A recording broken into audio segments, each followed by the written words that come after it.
Well, first of all, we're approaching the end of the EU Commission in Brussels, the Juncker Commission. The next European elections are going to take place in May of next year, 2019, and we will see, I'm afraid, a big change in the composition of the European Parliament. And consequently, we will therefore also see a new EU Commission, where these democratic elections and the results of these elections clearly are going to be reflected. Whether this is going to be good or not so good for Southeastern Europe, for the countries who aspire to join the European Union, this needs to be seen. But nevertheless, this is my first point. The second point is, over the last couple of years, the situation in Southeastern Europe has changed dramatically when it comes to business engagements, when it comes to the political situation, when it comes to what I call the external actors there. China, of course, first comes to my mind, and we all know how active this aspiring global nation now is in the Balkans. We know how engaged it is from the port of Piraeus up to the political to a, so to speak, policy or maybe even political organization of 16+1, where 1 is China and the 16 are those countries both inside and outside of the European Union who meet regularly to discuss projects and clearly also to discuss China's policy of this new Silk Road initiative. So that is just China. But of course it is not just China, it is also the Arab Gulf states, for example, who are quite active in some, actually almost all of the countries there. And it's Turkey.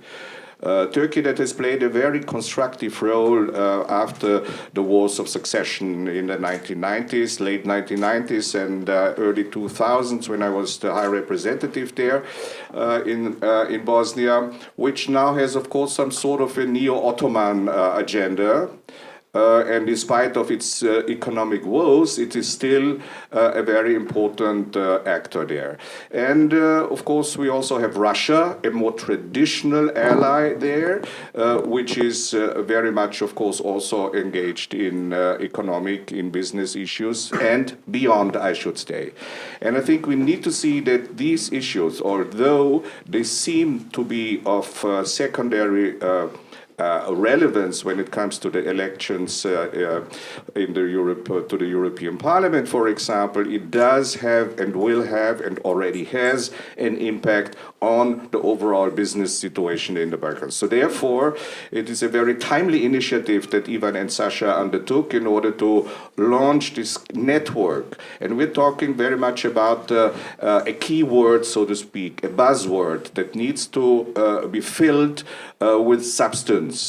Networking being a hub for the region there is a very important initiative, and I congratulate Ivan and Sasha to having done this. The third point I would like to make is the sort of the differences and the conflict now surrounding the dialogue between Belgrade and Pristina, the one-sided unilateral initiatives taken by Pristina in the customs area. This clearly goes against CEFTA. And it clearly goes also against all the basic rules of European integration. So this is a very worrisome development which has effectively put the dialogue on hold right now. I do hope that Ms. Mogherini, whose time actually is running out, as I've just pointed out, will still be able to reinforce the necessity to find a commonly acceptable solution a compromise.